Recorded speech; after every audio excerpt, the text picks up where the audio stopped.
Boa noite a todos, graça e paz a todos os irmãos. Mais uma vez, é um prazer, uma felicidade estar aqui com vocês, os presentes e os presentes não presentes, ou seja, você que está aí na sua casa.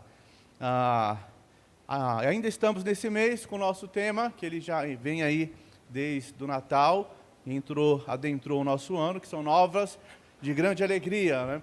E dentro dessa perspectiva, dentro dessa ideia, hoje eu gostaria de meditar, de conversar com vocês um pouquinho sobre novas de grande alegria, tempo de recomeçar. E por que eu pensei nisso? Porque quando nós recebemos uma nova de grande alegria, ou uma notícia boa, ela deveria, pelo menos, gerar em nós algum tipo de atitude, algum tipo de mudança. E a nossa vida é uma vida muito dinâmica, é uma vida de constantes recomeços. Se eu desafiasse você aqui, e para que você pudesse vir aqui falar, quantas vezes você, na sua vida, recomeçou? Por algum motivo, por alguma inferência, por alguma situação, eu e você, nós tivemos que recomeçar um plano, uma ideia, um projeto, enfim. A nossa vida é feita de recomeços. E eu quero aproveitar, eu tenho uma promessa para você em 2021. Uma palavra de promessa. Sabe quando dá aquela coceirinha de falar uma palavra profética, né? Mas vamos ficar na promessa. Neste mundo mal, vocês sempre terão dificuldades. Mas fiquem firmes, eu venci o mundo. E essa é uma promessa para 2021, não só para 2021, mas é uma promessa para a minha e para a sua vida. No mundo mal, nós teremos aflições, dificuldades, mas fiquem firmes, porque eu venci o mundo. E se nós estamos nele, nós somos mais que vencedores. Por que eu começo com essa palavra? Porque muitas vezes as notícias não são boas, as situações elas não são as ideais, e bate aí às vezes um desânimo, bate um medo, bate até um desespero, mas eu e você precisamos lembrar de uma coisa: no mundo tereis aflições. Não dá para fugir disso, mas lembre-se, ele venceu. E você que está nele, você é mais do que vencedor. Amém? Isso está lá em João 16:33. Vivemos dias de lutas, sejam em nossa família, quem é que não tem luta na sua família, ou mesmo no âmbito nacional e até internacional. Recebemos o quê? Diariamente, várias informações, várias notícias que acabam por mexer com o nosso coração, mexer com a nossa alma, mexer com a nossa estrutura emocional. Então, precisamos recomeçar. E alguns momentos que é necessário que eu e você venhamos a recomeçar a nossa história, recomeçar a nossa vida. Após a dor de um luto, quem passa por um luto, quem passou por um luto, sabe? Como essa palavra recomeçar, ela tem um peso profundo para que você recomece a partir da perda de alguém. Após uma separação, após o término de um relacionamento, após a separação de um amigo, após a perda de um emprego, você está trabalhando e de repente não tem mais emprego. A gente viu recentemente o pessoal da Ford, todo esse momento de angústia. Após uma crise financeira, após o fim de um sonho, após uma mudança geográfica, após uma enfermidade, após pecar. Quase não falamos sobre pecado, mas é importante entender que nós precisamos recomeçar quando pecamos. Tem um livrinho, além da Bíblia, porque agora você tem que falar além da Bíblia, porque se você fala só um livro, podem achar que você não gosta da Bíblia. Mas além da Bíblia, tem um livrinho muito bom, do pastor Evan W. Lutzer, que diz assim: o que fazer após tomar decisões erradas. Então, muito, muito bacana esse livro. E muitas vezes, após uma queda, após um pecado, após um momento de distanciamento de Deus, é preciso recomeçar. Eu li uma frase que eu gostei muito, que diz assim: e recomeçar é doloroso. Faz-se necessário investigar novas verdades, adequar novos valores e conceitos. Não cabe reconstruir 2 vezes a mesma vida numa só existência. Não cabe reconstruir 2 vezes a mesma vida numa só existência. Senhor, que o Teu Espírito Santo, ó Pai, venha falar aos nossos corações de maneira especial essa noite. Que aquilo que eu não conseguir transmitir por meio das minhas palavras, mas o Espírito Santo de Deus venha falar aos corações de maneira profunda e transformadora essa noite. Ó Pai, nos abençoa. Que possamos sair daqui transformados, que possamos recomeçar a nossa vida, se for necessário, Pai. Muito obrigado por tudo, Senhor, que eu te peço, em nome de Jesus. Amém. Convido você a abrir em João, capítulo 20. Eu estava lendo uma decisão, leio o capítulo todo, não leio o capítulo todo, mas como já dizia um professor meu, lerei o capítulo inteiro, porque se por algum motivo a minha exposição ela não for clara, pelo menos você sai aqui com uma leitura de um texto tão lindo e tão profundo como esse texto do capítulo 20 de João. Algumas Bíblias vai ter em cima como título a ressurreição. João capítulo 20, a partir do verso 1. Amém? Quem achou? Amém? Amém. Para os irmãos saberem, graças a Deus, na nossa igreja, nós temos um projeto de leitura da Bíblia durante o ano todo, então tem vários irmãos, jovens, adolescentes, adultos, melhor idade, participando desse projeto. Então, se você se interessar, pode procurar o Fagner também, que está sendo muito bacana, a galera está acompanhando aí essa leitura anual da Bíblia. No primeiro dia da semana, bem cedo, estando ainda escuro, Maria Madalena chegou ao sepulcro e viu que a pedra da entrada tinha sido removida. Então, correu ao encontro de Simão Pedro e de outro discípulo, alguns aqui teólogos entendem que era João, aquele a quem Jesus amava, e disse: tiraram a pedra, tiraram o Senhor do sepulcro, e não sabemos onde o colocaram.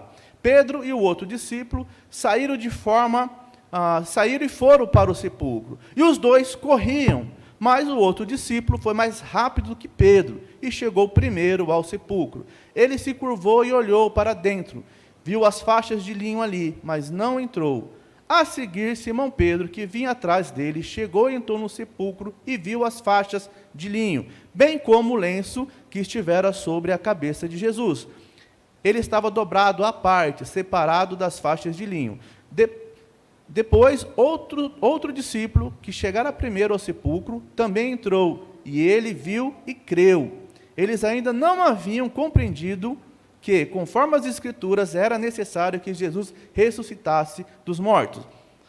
Os discípulos voltaram para casa. Maria, porém, ficou à entrada do sepulcro, chorando. Enquanto chorava, curvou-se para olhar dentro do sepulcro, e viu 2 anjos vestidos de branco, sentados onde estivera o corpo de Jesus, uma à cabeceira e outro aos pés. Eles lhe perguntaram: mulher, por que você está chorando? Levaram embora o meu Senhor, respondeu ela, e não sei onde o puseram. Nisso ela se voltou e viu Jesus ali, em pé, mas não o reconheceu. Disse Jesus: mulher, por que está chorando? Quem você está procurando? Pensando que fosse o jardineiro, ela disse: o Senhor o levou embora, diga-me onde o colocou, e eu o levarei. Jesus disse: Maria! Então, voltando-se para ele, Maria exclamou em aramaico: Rabone, que significa mestre. Jesus disse: não me segure, pois ainda não voltei para o Pai. Vá, porém, aos meus irmãos e diga-lhes: estou voltando para o meu Pai e Pai de vocês, para o meu Deus e o Deus de vocês. Maria Madalena foi e anunciou aos discípulos: eu vi o Senhor, e contou o que ele lhe dissera. Ao cair da tarde, daquele primeiro dia da semana, estando os discípulos reunidos, a portas trancadas por meio dos judeus, Jesus entrou, pôs-se no meio deles e disse: paz seja convosco. Tendo dito isso, mostrou-lhes as mãos e o lado, e os discípulos alegraram-se quando viram o Senhor. Novamente Jesus disse: paz seja convosco. assim como o Pai me enviou, eu os envio. E com isso soprou sobre eles e disse: recebam o Espírito Santo. Se perdoarem os pecados de alguém, estarão perdoados. Se não os perdoarem, não estarão perdoados. Tomé, chamado Dídimo, um dos 12, não estava com os discípulos quando Jesus apareceu. E os outros discípulos lhe disseram: vimos o Senhor. Mas ele lhes disse: se eu não vir as marcas dos pregos nas suas mãos, não colocaram o meu dedo onde estavam os pregos e não puseram a minha mão no seu lado, não crerei. Uma semana mais tarde, os seus discípulos estavam outra vez ali, e Tomé com eles. Apesar de estarem trancados as portas, Jesus entrou, pôs-se no meio deles e disse: paz seja convosco. E Jesus disse a Tomé: coloque o seu dedo aqui, veja as minhas mãos, estende a mão e coloque no meu lado. Pare de duvidar e creia. Disse-lhe Tomé: Senhor meu e Deus meu. Então Jesus lhe disse: porque viu, você creu? Felizes os que não viram e creram. Jesus realizou na presença dos seus discípulos muitos outros sinais milagrosos que não estão registrados neste livro, mas estes foram escritos para que vocês creiam que Jesus é o Cristo, Filho de Deus, e crendo tenham vida em seu nome. Amém? Bom, o que eu quero fazer com os irmãos? Eu quero, a partir desse texto, a partir dessa leitura, tirar, a partir de alguns versículos, alguns princípios que podemos aplicar à nossa vida e à nossa caminhada, né? Neste texto nós vemos o que? A narrativa dos fatos após a ressurreição de Jesus. Os discípulos e pessoas mais chegadas ao Mestre nos ensinam algumas lições de como podemos nos posicionar para aproveitar melhor o recomeço. Ali nós estamos falando de um ponto muito especial, um marco, onde a ressurreição de Jesus, isso para os discípulos, ainda eles não entendiam. Quando você lê a história, você vai lembrar dos discípulos no caminho de Emaús, aqueles dois ali, eles tiveram uma dificuldade muito grande, eles se entristeceram, eles foram embora porque eles acharam que todas aquelas promessas, tudo aqueles que eles estavam esperando, não iria acontecer até que o Senhor vá ao encontro deles. Então, para recomeçar a minha vida e a sua vida, primeira coisa, primeiro versículo que a gente pode pensar aqui: desenvolva uma atitude intensa. Você não pode ficar parado diante de uma boa notícia. Você não pode ficar parado diante de uma boa notícia. No versículo 4, nós vemos ali o seguinte: os dois corriam, mas o outro discípulo foi mais rápido que Pedro e chegou primeiro ao sepulcro. O texto diz que dois daqueles homens decidiram verificar o que havia ocorrido. Fica imaginando a motivação interna que os guiou para a tomada dessa atitude. Você imagina, ele recebe a notícia de que Jesus não está lá. Ou seja, que ele não está mais morto naquele sepulcro. E esses dois, então, tiveram uma atitude intensa de ir até aquele local, correr até aquele local para ver se de fato aquilo era assim. Possivelmente, alguns ficaram chorando, outros receberam a notícia com incredulidade ou medo, porém Pedro e João decidiram ir em direção ao Mestre e buscar suas respostas. Sabe o que é interessante nessa questão de boas notícias? Nós vivemos uma sociedade tão caótica que muitas vezes nós ouvimos uma boa notícia, uma notícia de que alguém foi curado, você fala, nós recebemos uma notícia de que, lembra daquele fulano de tal? Lembro. Se converteu a Jesus. Será mesmo? Eu me lembro que eu estudava e foi muito interessante. Estudava aqui no Santo Antônio e uma das pessoas que eu conheci ali foi o irmão Amauri. Né? Amauri, se estiver me ouvindo, um grande abraço. Irmãos, era difícil com o Amauri, porque como ele é grande, ele aproveitava daquele tamanho dele e o camarada era difícil. E foi muito engraçado, nós nos encontramos depois no quartel, e um belo de um dia, e o Amauri era um camarada complicado, né? Aquele tamanhão, todo folgado. Estou aqui um dia na igreja, quem que eu encontro? O Amauri, convertido. E são tantas e tantas histórias que às vezes nós ouvimos e falamos, será? Mas O nosso Deus, Ele pode mudar a história de todas as pessoas. O homem é a única criatura conhecida que pode transformar e remodelar a si mesmo, alterando a sua atitude. John Maxwell fala sobre isso. Eu desafio você a fazer uma retrospectiva da sua trajetória.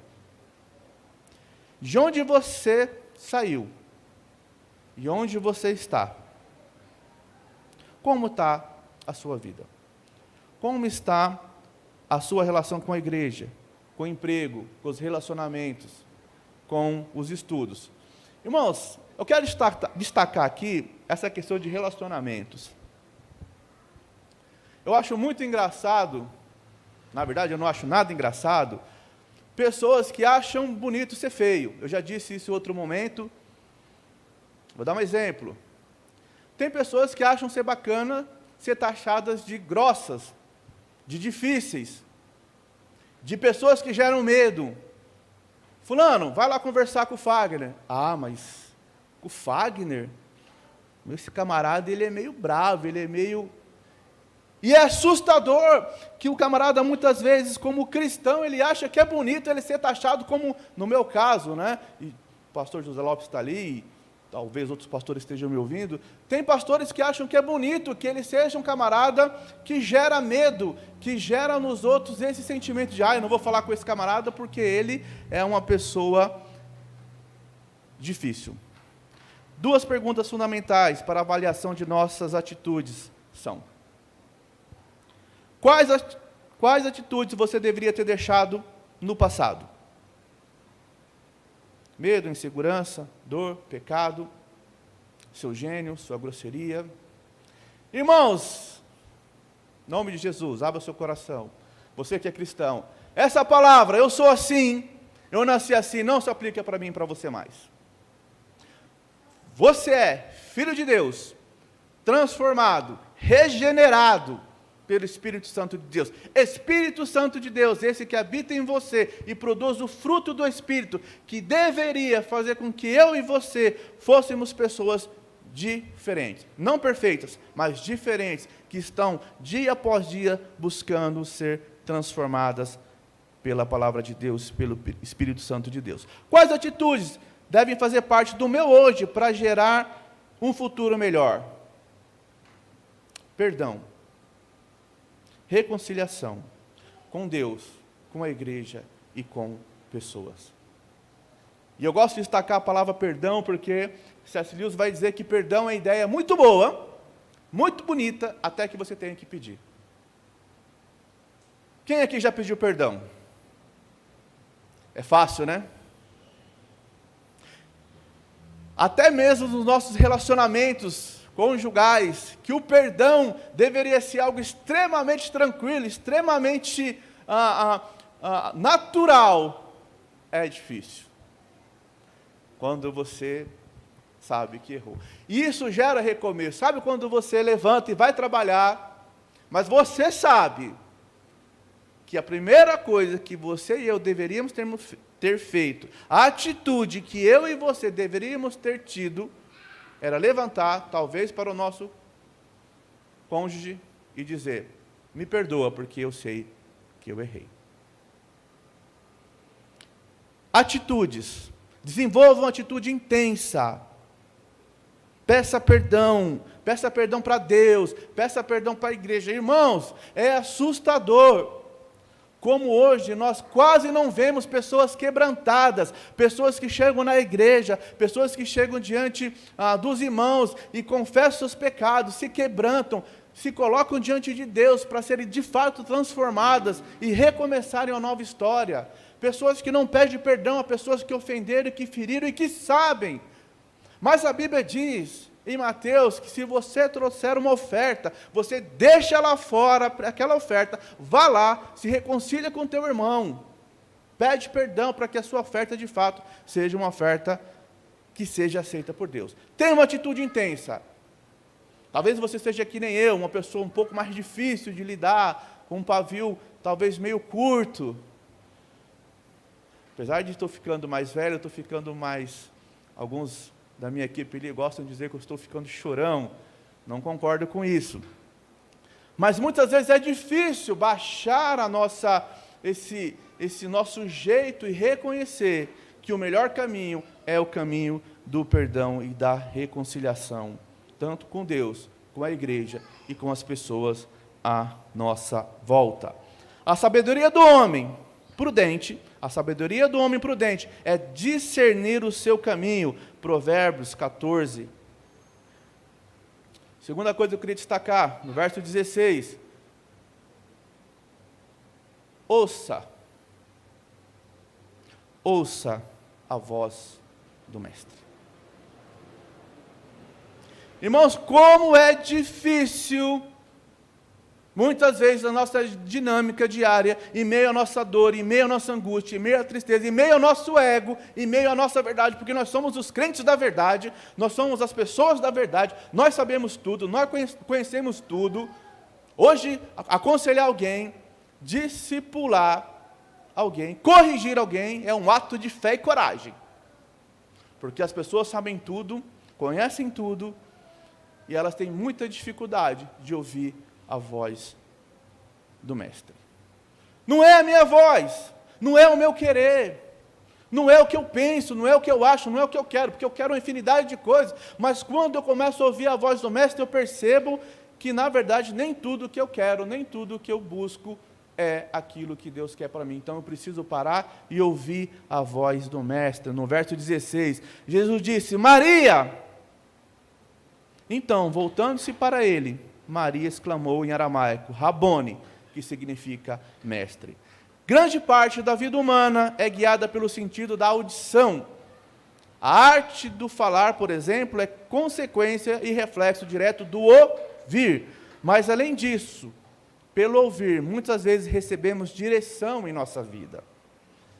Como no caso da aprendizagem educacional, ou mesmo quando estamos procurando o endereço por meio do GPS. Em todo tempo precisamos ouvir com atenção. Alguns homens não gostam de ouvir o GPS. Alguns homens, eu sou total e restrito dependente do GPS. Eu me lembro uma vez que eu estava no GPS, olhando para o GPS. Irmãos, eu confesso, eu sou aquele homem que sou ruim de futebol, sou ruim de carro, não entendo nada de nada dessas coisas. O GPS eu ia para São Mateus, o GPS estava me colocando, sei lá, na Dutra, me bateu um desespero. Edno, o carro está mandando a gente para Dutra, eu vou lá para o Rio de Janeiro, eu quero ir para São Paulo. E foi aquela agonia, eu tive que parar o carro, ligar para alguém, perguntar. E a pessoa falou: amigo, calma, segue o GPS aí. E eu quero te fazer uma pergunta essa noite, para você que está aqui, para você que está ouvindo. Que voz tem comandado a sua vida? Qual é o som que ecoa das profundezas do seu coração? Qual tem sido a principal voz, a principal fonte de onde você tem aprendido? Qual é a voz que eu tenho escutado? Qual é a voz que você tem escutado? Em meio às dificuldades, em meio aos problemas, em meio às situações adversas, em meio à tentação, qual é a voz que eu tenho escutado? E hoje nós vivemos num momento que nós escutamos muito a nossa voz, a voz do nosso querer, a voz da nossa vontade. Estou cansado de ouvir muitas e muitas pessoas falando: eu quero ser feliz, e por isso que eu escuto a minha voz, o meu querer. Mesmo quando o Mestre está chamando: Cristiano,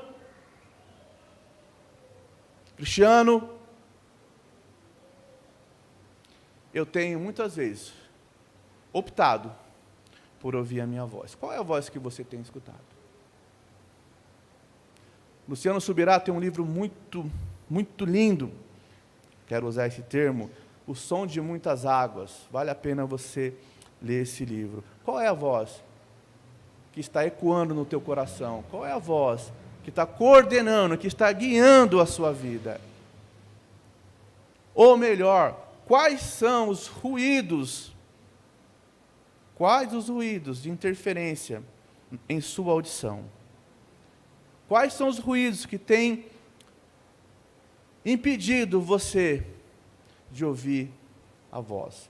Os ruídos da vida, interferência em sua audição. Diminua a interferência e escolha ouvir Jesus. Eu vou repetir: diminua a interferência, decisão, e escolha ouvir Jesus. Ouvir Jesus não é sentimento. Irmãos, não adianta. Para recomeçar, para que você tenha uma nova história, para que a sua vida seja diferente. Começa assim com quebrantamento, começa assim com choro, começa assim com você chegar diante de Deus. Mas não dá para chorar a vida toda e não mudar. Não dá para ficar sempre vindo aqui, vez após vez, e não tomar a decisão, vou repetir, decisão de ouvir a voz de Deus.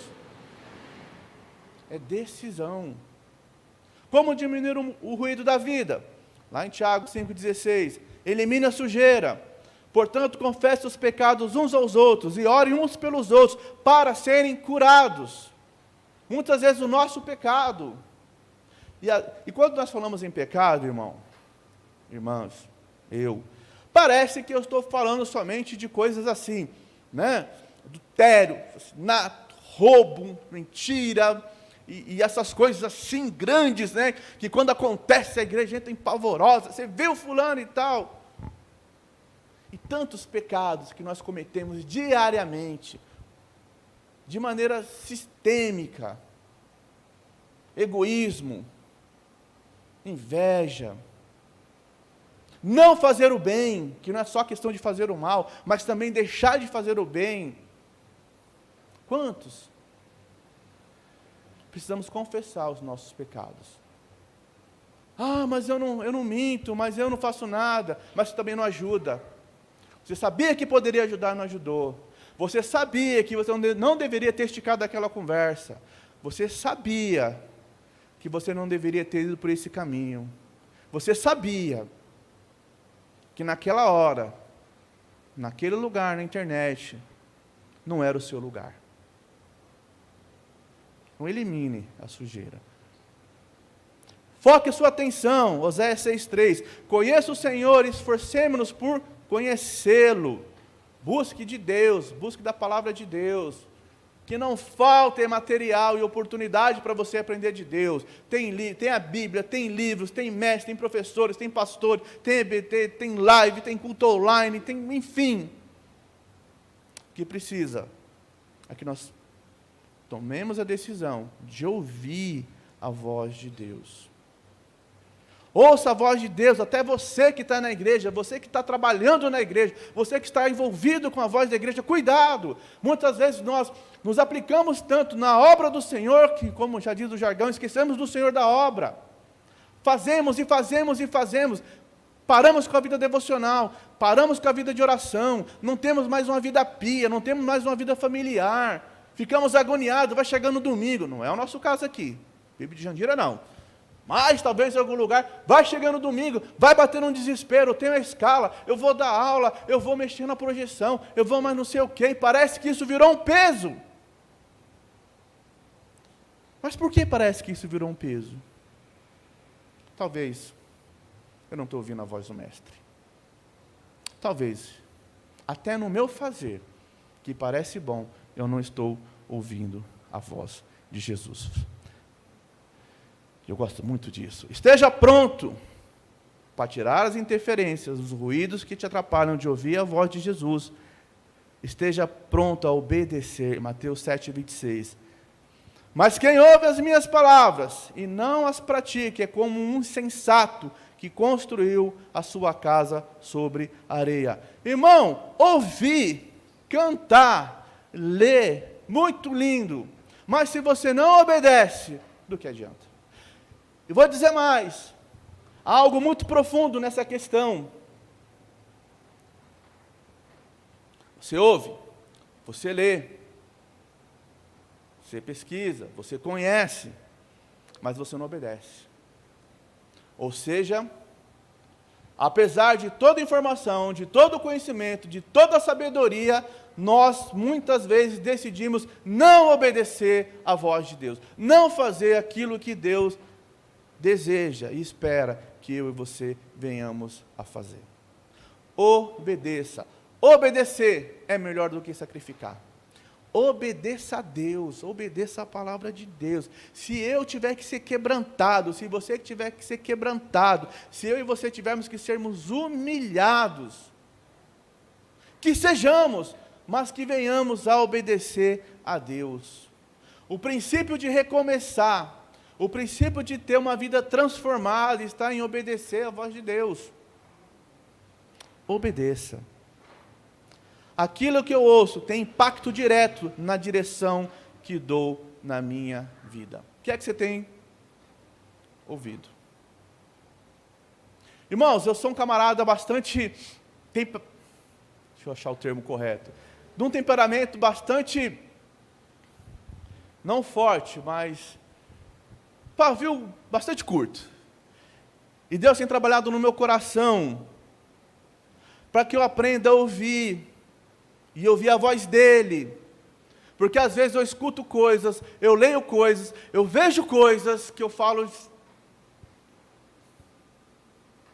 Mas deixa eu explicar, eu não fico bravo quando ouço coisas do mundo, eu não fico bravo quando ouço coisas de que não é de Deus, porque o homem natural, ele é natural. Um homem natural quer dizer aquele que não tem o Espírito Santo de Deus. Eu não posso esperar do homem natural que esse camarada faça aquilo que é diferente de alguém que é natural, que não tem Jesus. Mas eu fico muito bravo quando é justamente daqueles que deveriam ter, ou deveriam estar buscando manifestar a pessoa de Jesus por meio da sua vida, e muitas vezes deixam de obedecer e de fazer aquilo que Deus espera que eles façam. E muitas vezes eu sou um desses. Por isso que eu preciso constantemente parar, olhar de onde eu vim, onde eu estou e onde eu deveria estar. Eu preciso parar, olhar de onde o Senhor me tirou, onde eu estou e onde eu deveria estar. E nessa retrospectiva, muitas vezes, é onde se precisa gerar um recomeço. Onde precisa que o Senhor faça uma inferência e dali eu recomece uma nova história. Lá em João 16, diz assim: e as minhas ovelhas fazem o quê? Ouvem a minha voz. As ovelhas de Jesus escutam a voz de Jesus. Que eu e você sejamos ovelhas que de fato escutem a voz de Jesus, a voz do Mestre, para que possamos recomeçar a nossa história seja uma história que venha glorificar o nome de Jesus, o nome de Deus. Veja com expectativa, verso 19, ao cair da tarde, daquele primeiro dia da semana, estando os discípulos reunidos, a portas trancadas por medo dos judeus, Jesus entrou, pôs-se no meio deles e disse: paz seja convosco. Ao recomeçar a sua vida, depois de uma situação adversa, exigirá uma visão sobrenatural. Calma. Temos que dizer sim ao convite de Jesus para que os nossos olhos, ele seja um olhar de fé. Entende? Aqui o sobrenatural é o olhar da fé. O nosso olhar precisa ser um olhar que crê. O nosso olhar precisa ser um olhar das pessoas que acreditam. O nosso olhar, para que possamos recomeçar a nossa história, a nossa vida, tem que ser de pessoas que têm fé, que creem em Deus, que creem que Ele pode mudar a história, creem que Ele vai mudar de acordo com a vontade dEle. Precisamos ter fé. Muitas vezes somos muito pragmáticos. 1 mais 1 é 2, já falei isso em outro momento, né? Não, vamos fazer assim, que tem que ser assado, e vamos fazer isso aqui se tivermos isso aqui, vamos comprar isso aqui se nós tivermos esse dinheiro, vamos construir aqui sem entrar verba, vamos esperar e não sei o que, as coisas vão. Não vou fazer porque eu não tenho como. Precisamos ter um olhar de fé, e olhar de fé não é ilusão, olhar de fé não é negação da realidade, é saber que não existe, mas que Deus, Ele pode fazer. Eu acho muito... Tem um pastor conhecido meu, americano, o pastor Will, e ele conta uma história que eu sempre dou risada. Ele disse que estava na casa dele, passando uma crise financeira, e ele estava ali, e é engraçado, ele tinha que ter uma resposta financeira, era sexta-feira à noite, ele tinha que ter uma resposta financeira até o sábado de manhã. Senão, ele ia ter um problema financeiro. E ele falou, Senhor, orou, primeiro a gente começa com aquela fé, né? Você ora, se tal, aí as coisas não vão acontecendo, vai dando meio aquela, né? Poxa, acho que não é. Aí a gente começa a tentar, poxa Deus, talvez não seja a sua vontade, e vai aquela coisa e tal. E ele ali orando e tal, de repente bateu ali, sábado, sexta-noite acabou, sábado de manhã, primeiro horário da manhã, 9, e ali era no máximo até meio-dia, e ele já pensando, bom, acabou. Tipo discípulos do caminho de Emaús, acabou, a gente achou que ele era o cara que havia resolver, não foi. Aí o último correio naquela cidade dele passava no sábado de manhã, e aí o correio entregou para ele um envelope, no envelope tinha um cheque, no cheque tinha um valor, exatamente o valor que ele precisava. Amém? Sabe, estou falando de olhar de fé. Quando ele pegou aquele envelope, que ele leu o valor, sabe qual foi a primeira coisa que ele disse? Glória a Deus? Não. Ele disse, eu não acredito. Eu não acredito. Precisamos ter um olhar de fé. Depois de muito tempo ele descobriu que essa oferta veio de uma igreja que ele tinha passado há 4 anos atrás. Lá ele fez um trabalho de organização para aquela igreja. Aquilo entrou numa ata. E um dia um novo pastor assumiu, começou a ler a ata, perguntou daquele pastor o que tinha sido feito naquele dia, porque não estava nada registrado. Foi dado alguma oferta para ele sobre isso? Não, nós nunca demos. Faz o seguinte então, faça agora uma oferta e manda para esse pastor, de onde quer que ele seja, acha o endereço dele e manda para ele. Deus pode fazer o que você não pode fazer. Deus pode inferir onde você não pode inferir. Mas o que eu e você precisamos ter, que a Bíblia fala, nós precisamos ter fé. Talvez não saia como você quer, talvez não saia como eu quero, mas recomeçar a nossa história, nós precisamos ter fé. Nós precisamos ter fé. Tenha expectativa, viva na expectativa de que Deus vai fazer aquilo que Ele tem que fazer. E nós oramos para que Ele faça aquilo que nós estamos pedindo para Ele fazer. Mas se Ele não fizer aquilo que nós estamos pedindo, como nós estamos pedindo, e Ele fizer do jeito dele, seja grato. Porque o jeito de Deus, com certeza, é melhor do que o meu e o seu jeito. O olhar da esperança enxerga o impossível como uma oportunidade. O olhar da esperança enxerga o impossível como uma oportunidade. A fé é crer naquilo que não se vê, e a recompensa dessa fé é ver aquilo que se crê. Santo Agostinho disse isso. Verso 22. Atente-se para o inesperado.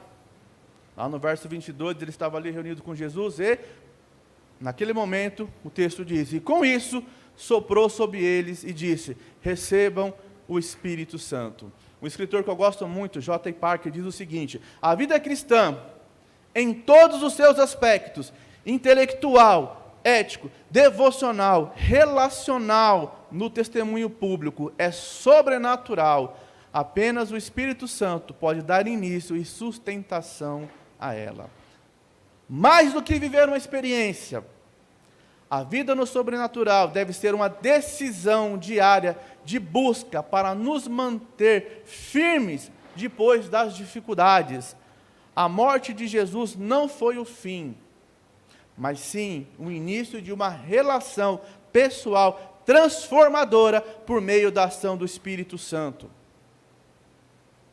Deus pode fazer algo inesperado na minha e na sua vida. E Deus pode usar a sua vida de maneira inesperada na vida de alguém. Eu já disse aqui várias vezes, Deus não precisa de pessoas extraordinárias. É muito engraçado, porque às vezes a gente se acha, né, a última bolacha do pacote, né? Aí eu vou lá, leio 50 livros, faço 300 cursos teológicos, leio a Bíblia 5 vezes, 10 vezes,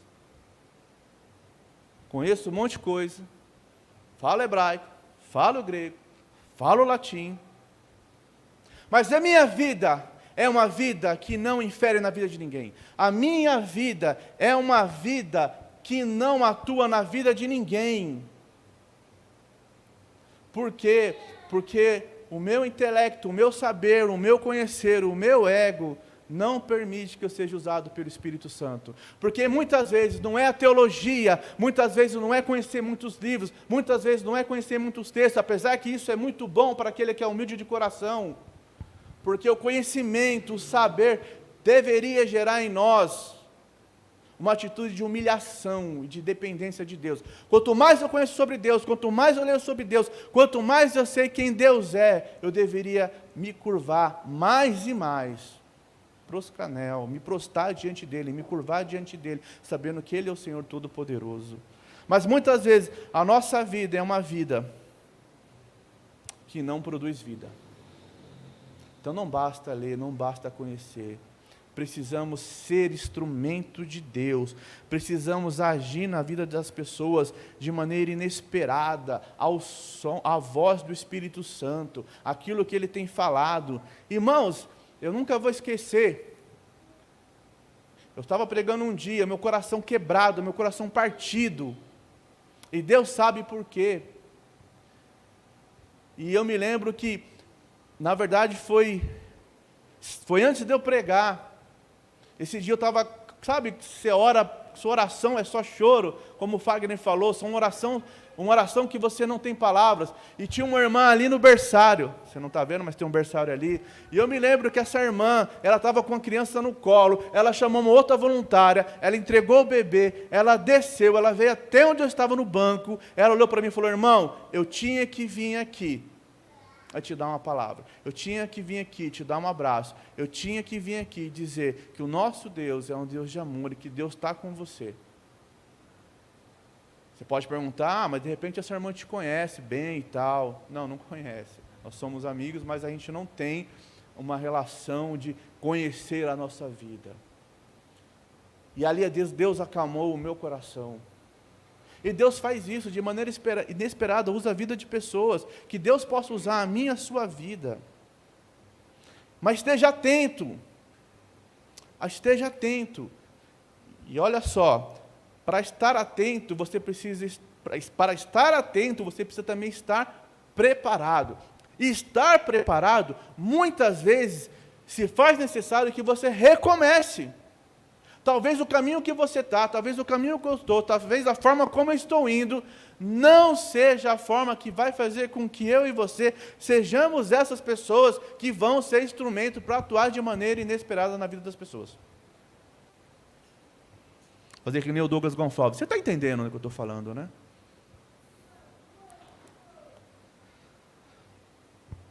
Um homem comum pode se tornar alguém extraordinário por meio da presença do Espírito Santo.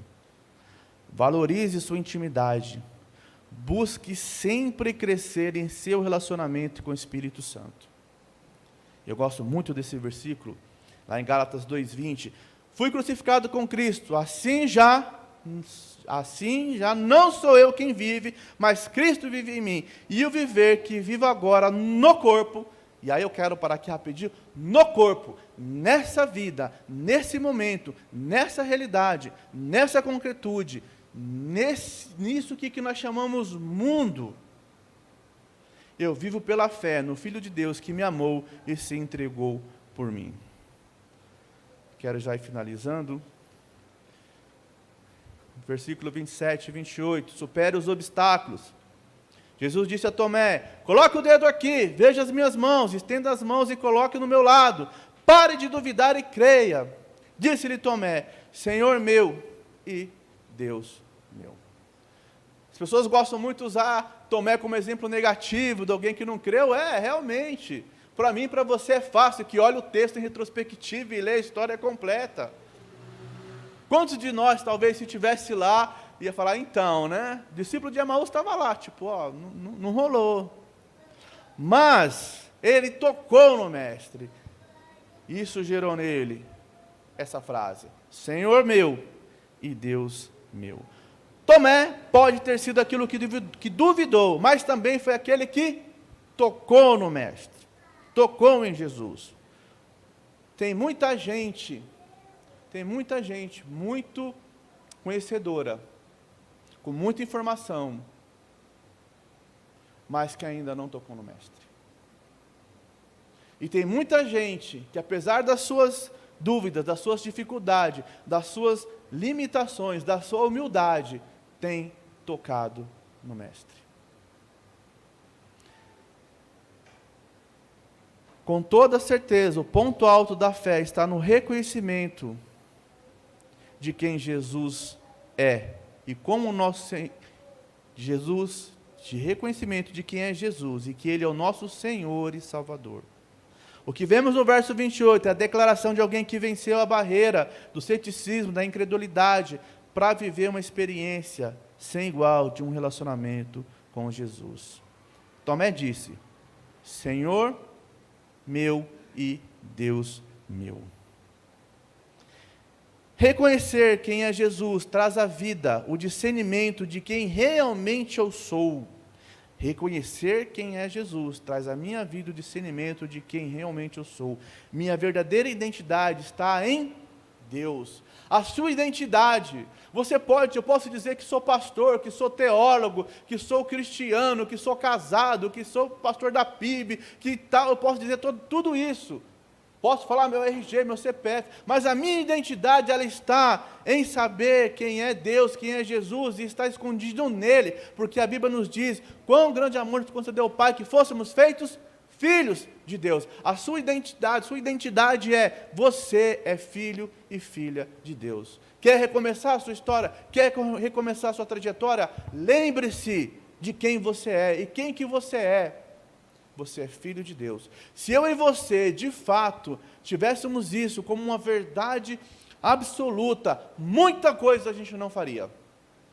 E muitas outras coisas nós faríamos, quando nós nos lembrássemos de quem nós somos de fato. Viveríamos muito mais, Gálatas, lá no capítulo 5, do fruto do Espírito. Eu, cristiano, seria mais paciente, teria mais domínio próprio, seria mais bondoso, mais longânimo, né? Seria tudo isso. Se eu realmente, de manhã, quando me levantasse, a primeira coisa que viesse à minha mente fosse: Cristiano, você quer fazer uma história diferente? Lembre-se, você é meu filho. Você é filho de Deus. Contudo, aos que receberam, aos que creram em seu nome, Deus deu-lhes o direito de se tornarem filhos de Deus, os quais não nasceram por descendência natural, nem pela vontade da carne, nem pela vontade alguma do homem, mas nasceram de Deus. Eu quero concluir dizendo: após a adversidade, Deus sempre quer se revelar a nós de uma forma nova, novo recomeço. Uma crise, uma adversidade é marcada por um ambiente de dor, de tristeza, muitas vezes de desesperança. Mas esta noite, Deus deseja levá-lo para um outro lugar. Deus deseja recomeçar. Deus deseja que você recomece a sua história, e Ele quer te levar para um lugar de descanso. Deus quer te levar para um lugar de descanso, e esse lugar de descanso, e esse lugar de refrigério, e esse lugar de paz, ele tem um nome, o nome é Jesus, é o Senhor. Você que ainda não recomeçou a sua vida, você que olhou para trás agora e viu de onde você saiu, e viu onde você está, e viu onde você deveria estar, você que ainda não achou um lugar de descanso, você tem hoje essa oportunidade. Você tem hoje essa oportunidade. Você que está afastado, às vezes por desânimo, talvez pelo pecado, talvez por causa do outro, talvez por causa de mim, homem. Talvez você que precisa hoje ter aquele encontro, sabe aquele encontro com o Pai? Sabe? Você sabe, eu sei. Talvez você hoje precise ter aquele encontro. Talvez você precise hoje de falar: Senhor, eu não aguento mais. Senhor, eu Eu vim carregando até aqui, eu vim caminhando até aqui, mas eu preciso recomeçar, eu preciso parar com essa minha vida, eu não aguento mais como eu estou vivendo, eu preciso ter um encontro com o Senhor, pessoal, particular, eu preciso recomeçar. Você que precisa urgentemente ser quebrantado, você que precisa ser urgentemente ser transformado, vem, você pode vir, porque há um lugar de descanso, e esse lugar é no Senhor. Você quer recomeçar a sua história?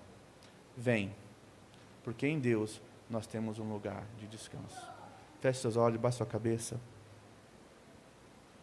Senhor, nós te agradecemos, ó Pai, pela tua misericórdia, pela tua graça, pelo teu amor, pela tua bondade, ó Pai, em nossas vidas, Senhor. Por mais que nós erramos, por mais que nós sejamos falhos, mas o Senhor é um Deus de graça e de amor, está sempre com os braços abertos, Pai, para todos aqueles que desejam recomeçar a sua história. E a história só pode ser recomeçada se for no Senhor. A nossa história só tem sentido, só tem valor se ela é recomeçada no Senhor, ó Pai. Às vezes estamos tão tristes, cansados, desanimados, desesperançados, ó Pai. Vivemos um momento que a palavra recomeçar nunca foi tão importante em meio à pandemia, em meio à perda de emprego, em meio a parentes que faleceram, a relacionamentos que se quebraram, Pai.